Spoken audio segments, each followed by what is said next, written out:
आज पश्चिम बंगाल का एक डेलीगेशन इलेक्शन कमीशन से मिलकर आया है और हमने अपने ज्ञापन में इलेक्शन कमीशन को बताया कि किस प्रकार से पिछले 14 सालों में जब से तृणमूल की सरकार रही है, कैसे वहाँ पे वोटर रोल को मैनिपुलेट करने का काम वहाँ की प्रदेश की सरकार ने, मुख्यमंत्री ममता बनर्जी ने किया है। हमने इलेक्शन को साफ सुथरा बनाने के लिए इस वोटर रोल के रिवीजन और ऑडिट की मांग करी है।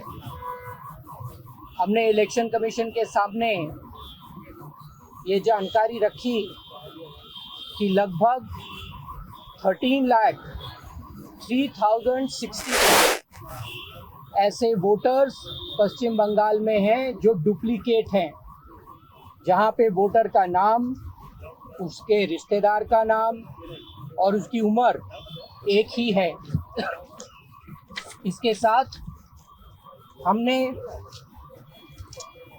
8,415 ऐसे एपिक नंबर की जानकारी कमीशन को दी जहां पर डुप्लीकेशन है। ये डुप्लीकेशन पश्चिम बंगाल के ही वोटरों में है। कुछ वोटर ऐसे हैं प्रदेशों में भी रजिस्टर्ड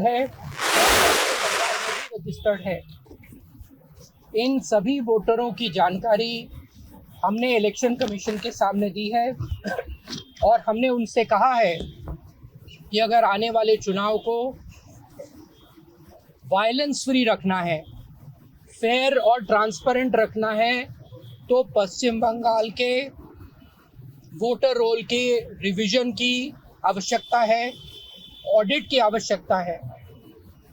और कमीशन ने हमें आश्वस्त किया है कि वो हमारी रिक्वेस्ट को देखेंगे।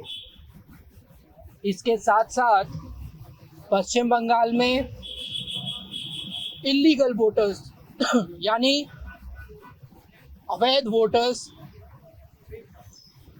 बांग्लादेश के घुसपैठिए और रोहिंग्या जो बड़ी मात्रा में पश्चिम बंगाल की सरकार ने बंगाल में बसाने का काम किया है और उनको वोटर रोल में उनका नाम डालने का काम किया है।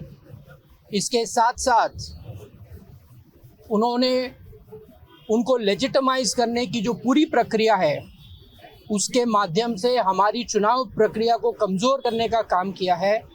उसके लिए भी हमने इलेक्शन कमीशन से आग्रह किया है कि ऐसे सभी वोटरों को दोबारा से स्कैन किया जाए और ऑडिट में ऐसे वोटरों की तफ्तीश की जाए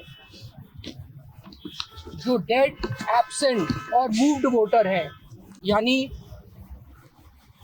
जो वोटर रोल क्लीन अप की ज़रूरत है उसको भी इलेक्शन कमीशन समय रहते करे, ये हमने उनसे मांग करी है। आज हम लोग चुनाव आयोग से मिले और चुनाव आयोग ने जो जवाब दिया उसको लेकर हम संतुष्ट नहीं हैं।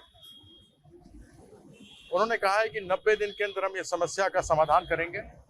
इस डुप्लीकेट एपिक कार्ड के ऊपर हमारी नेत्री 27 फरवरी को ममता बंदोपाध्याय ने कलकत्ता में इस विषय को रखा था और उसी विषय निमित्त हम लोग आज यहाँ आए थे।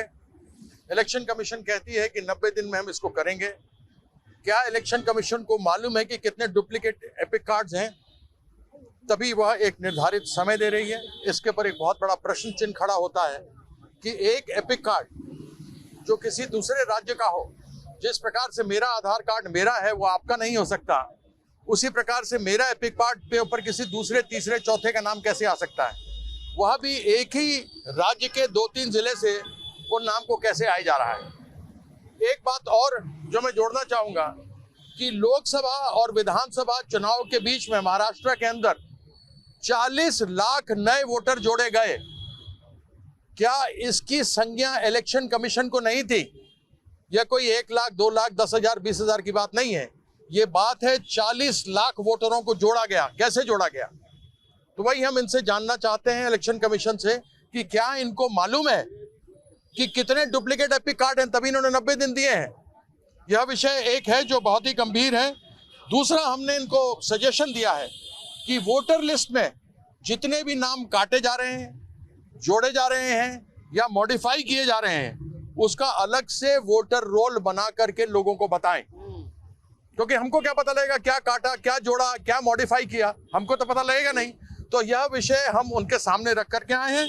और तीसरी बात यह है कि जो बहुत ही महत्वपूर्ण है, जो अभी सागरिका जी ने बताई, कि डुप्लीकेट एपिक कार्ड तो है ही जिसमें 3-3, 4-4 नंबर हैं, लेकिन आधार कार्ड के भी क्लोन किया जा रहा है और उसको क्लोन करके वोटर लिस्ट के ऊपर धड़ाधड़ नाम डाला जा रहा है। क्या यह वही खेल खेला जा रहा है जो महाराष्ट्र में 40 लाख वोटर 3 महीने में जोड़े गए? ये एक बहुत बड़ा षड्यंत्र खेला जा रहा है, जिसके ऊपर हमने आज अपनी बात को रखा था। आपके सामने पुनः सभी चीजों को हम लेकर के आएंगे।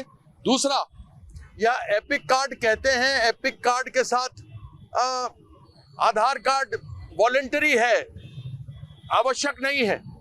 आधार के साथ क्यों ना जोड़ा जाए, यह सबसे बड़ा प्रश्न पूछा जाता है। क्योंकि हमारे लिए जिस प्रकार से ड्राइविंग लाइसेंस किसी दूसरे के नाम नहीं हो सकता, आधार कार्ड मेरा है, किसी और के नाम नहीं हो सकता, मेरे घर का रजिस्टर्ड मेरे नाम से होगा, किसी और के नाम से नहीं हो सकता, उसी प्रकार से एपिक कार्ड, आधार कार्ड मेरा है, किसी और के नाम से नहीं हो सकता है। यह सब विषयों को हमने सामने रखा है। और सबसे बड़ा प्रश्न तो यह है कि सेक्शन 28 में, पीपल्स रिप्रेजेंटेशन एक्ट में लिखा हुआ है, एक एपिक कार्ड एक ही आदमी के पास होगा, वह उसका व्यक्तिगत होगा। फिर इलेक्शन कमीशन जवाब दे कि उसमें 3-3, 4-4 नकली नाम कैसे हैं। आज पश्चिम बंगाल का एक डेलीगेशन इलेक्शन कमीशन से मिलकर आया है और हमने अपने ज्ञापन में इलेक्शन कमीशन को बताया कि किस प्रकार से पिछले 14 सालों में, जब से तृणमूल की सरकार रही है, कैसे वहाँ पे वोटर रोल को मैनिपुलेट करने का काम वहाँ की प्रदेश की सरकार ने, मुख्यमंत्री ममता बनर्जी ने किया है। न्यूज नेशन अब व्हाट्सएप पर खबरों की ताजा अपडेट के लिए न्यूज नेशन के इस QR कोड को स्कैन करें।